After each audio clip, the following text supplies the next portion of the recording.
है कि वो जनसुराज के कट्टर समर्थक थे और वो थे। स्टेटमेंट तो राजनीति आई है और वोट का समय आया है, चुनाव है, तो आजकल देख रहे हैं कि परिवार हारा तो ये आपकी हार होगी। अगर कोई पार्टी जीता, नेता जीता, तो ये आपकी हार होगी, क्योंकि आप ही जिता रहे हो और हरा रहे हो। आप एक ये दबाव में भी तो बोल सकता है कोई, उसको राजनीतिक ट्विस्ट देने के लिए कुछ भी तो किया जा सकता है।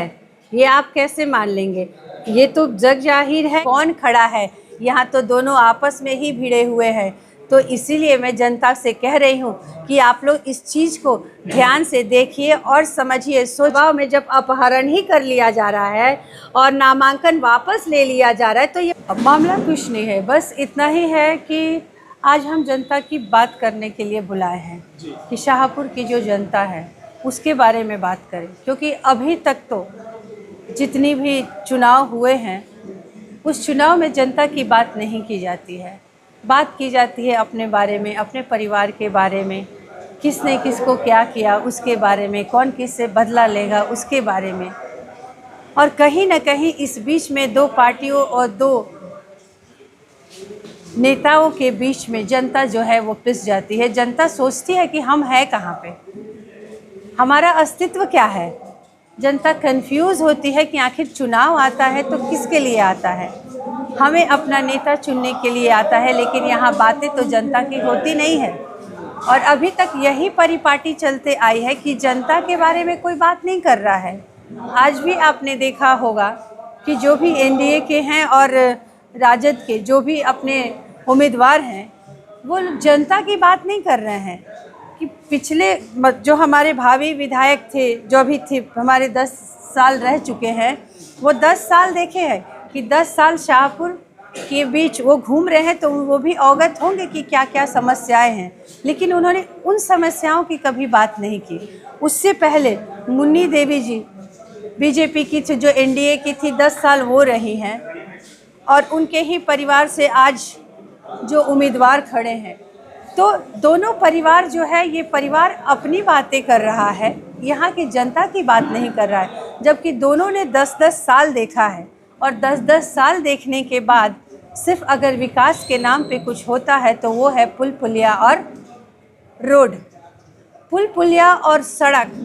जब एक परिवार जो कि गरीब है, जिसके यहाँ किसी किसी परिवार को मैं देखती हूँ तो ये देखती हूँ कि उनके यहाँ उसके घर का गार्जियन नहीं है, छोटे छोटे बच्चे हैं, महिला है, उसको पुल पुलिया और सड़क से क्या मतलब है?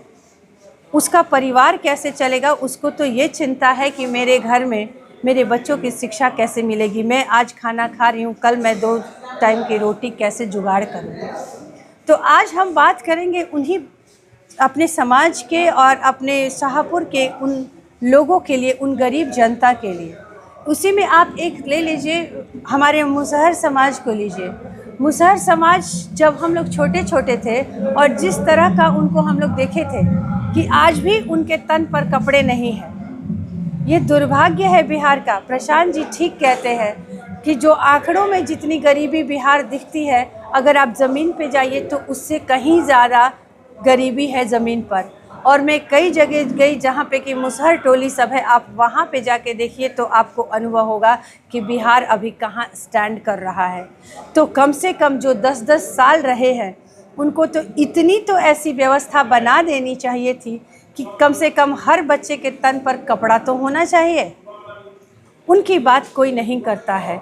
तो जनता को ये सबक लेनी चाहिए कि हमने दोनों को 10-10 साल मौके दिए हैं, अब आगे उनको निर्णय लेना है कि आगे करना क्या है। फिर उन्हीं को दोबारा लाना है, जिसको अभी 10 साल देख लिया, जिसको पहले 10 साल देख लिया है। क्योंकि अब वो ये बात कर रहे हैं कि हमें पलायन रोकना है। ये एक मतलब हंसी आती है इस बात पर कि जिसको जनता ने मौका पहले दे चुकी है, वो लोग अब पलायन की बात कर रहे हैं। अब उन्हें पलायन याद आ रहा है कि अच्छा यहाँ पलायन हुआ है और हमें पलायन रोकना है। इस बार अगर हमें आप चुनते हो तो हम पलायन को रोकेंगे। तो जनता को ये सवाल करना चाहिए कि जब इतने साल 10-10 साल आप दोनों रहे तो पलायन कहाँ था? सबसे ज़्यादा पलायन उसी समय तो हुआ है। उसके बाद रही बात शिक्षा की, जब शिक्षा इतने दिनों से शिक्षा खराब हुई है तो किसी ने उस पर ध्यान नहीं दिया। वहाँ पे शिक्षा के लिए सारी सुविधाएं बना दी गई है, लेकिन बच्चे को शिक्षा मिल रहा है कि नहीं मिल रहा है उस पर कोई ध्यान नहीं दे रहा है।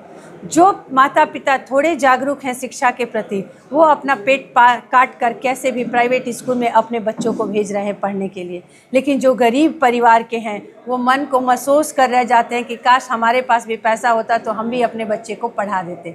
उनके बच्चे स्कूल जाते हैं, खिचड़ी खाते हैं और वापस आते हैं। तो ये सारी मुद्दे जो हैं, यही सारी मुद्दे आज के हैं कि आखिर जनता को कब तक ऐसे बरगलाया जाएगा, जनता को कब तक बेवकूफ़ बनाया जाएगा।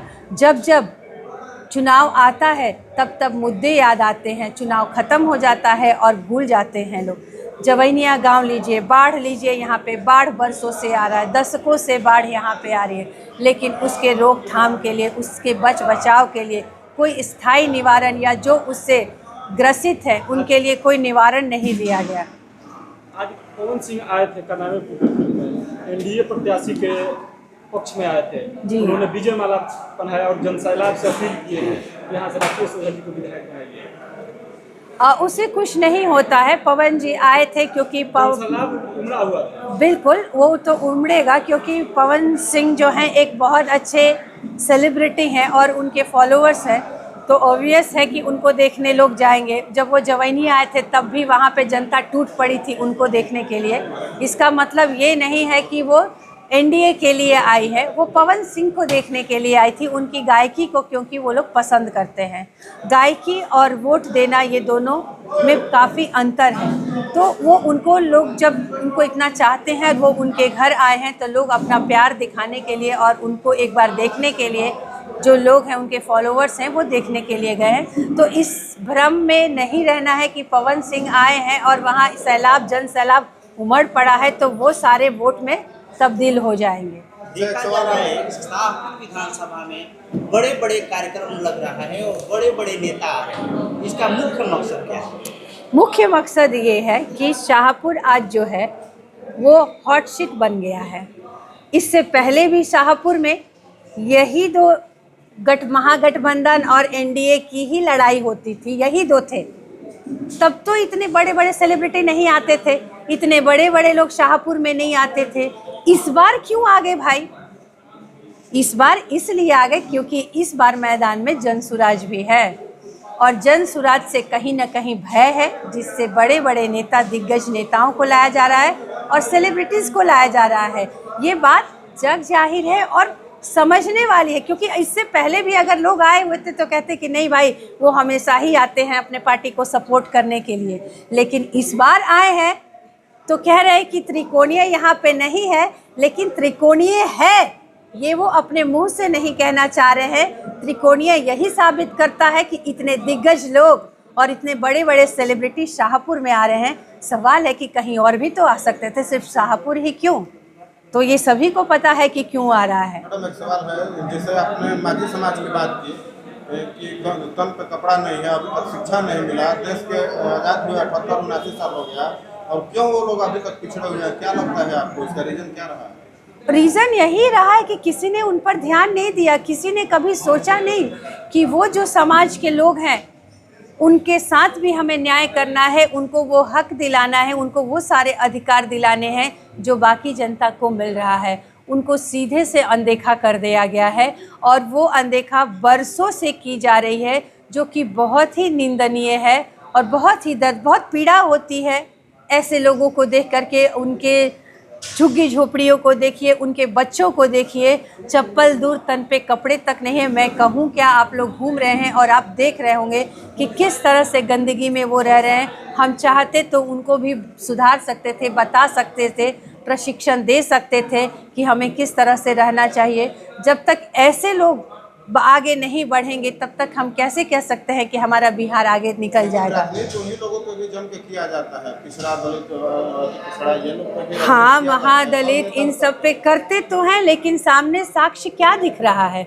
आप जब वो इस तरह की राजनीति करते हैं तो वहाँ जा कर के एक वीडियो बना के दिखा दीजिए कि भाई बरसों से आप लोग महादलित पर राजनीति करते आए हैं, लेकिन देखिए कि महादलित समाज रहता कैसे है, उसको भी देख लीजिए। 40 साल पहले जो मैंने देखा था, 45 साल पहले जो मैं देखी थी आज बिल्कुल वैसा ही है, उसमें नाम मात्र का कोई फर्क नहीं है।